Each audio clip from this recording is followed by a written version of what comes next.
Hello friends, అందరికీ నమస్కారం. Telugu life story నుంచి ప్రతి ఒక్కరికి మనస్ఫూర్తిగా థ్యాంక్ యూ సో మచ్. విశ్వానికి కృతజ్ఞతలు. మీరెక్కడో ఏదో పోగొట్టుకొని ఇంకెక్కడో వెతుకుతున్నారు. ఎస్, ఒక వ్యక్తి దారిలో ఏదో పడేసుకొని ఇంట్లో లాంతరు వెలుగులో వెతుకుతున్నట్టు మీ జీవితం ఇలాగే తయారయ్యింది. దేనికోసం వెతుకుతున్నారు అనే స్పష్టత కూడా లేకుండా మీ జీవితం అంధకారంలోకి తోసేసబడింది.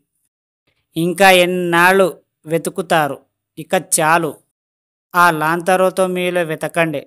మీ అంతరంగంలోని ఎన్నో మధుర స్మృతులు, భావాలు మరుగున పడి ఉన్నాయి. ఇప్పటి వరకు వాటిని మీరు పక్కన పరేసుకుంటూ వెళ్ళారు. అవన్నీ మీకు ఆనందాన్ని, ఐశ్వర్యాన్ని సైతం ఇవ్వడానికి సిద్ధంగా ఉన్నాయి. ఒక్కొక్కటిగా బయటికి తీయండి. కనిపించేలా స్పష్టత చూడండి. ఒక్కొక్కటిగా బయటికి తీయండి. ఒక మౌనిల, యోగిల వాటితో మమేకమై పోండి. అవి మీతో కలిసి అనుభవిస్తున్న వేళ మీరు ఒక విజేత. మీరే ప్రపంచంలో అత్యున్నతమైన వ్యక్తిగా చూడబడతారు. ఇప్పటి వరకు ఎక్కడో పారేసుకున్నారనుకున్న సంపద దొరికింది.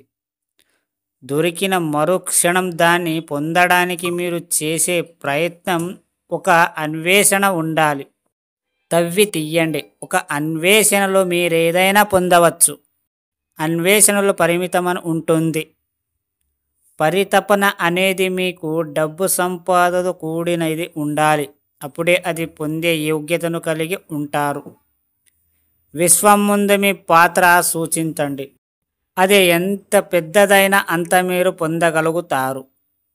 విశ్వంలోని అనంతమైన సంపదను చేజిక్కించుకోవడానికి మీరు అర్హులుగా మారండి. బయటికి విషయాలను కట్టిపెట్టి అంతరంగిక సంపదతో మమేకం పోండి. అర్థమైంది అనుకుంటా ఫ్రెండ్స్ ఈ స్టోరీ మీకు. ఒకవేళ అర్థం కాకపోతే మళ్ళీ వినండి. కానీ మీ సమయం ఇచ్చి వింటున్న ప్రతి ఒక్కరికి థ్యాంక్ యూ సో మచ్. విశ్వానికి కృతజ్ఞతలు.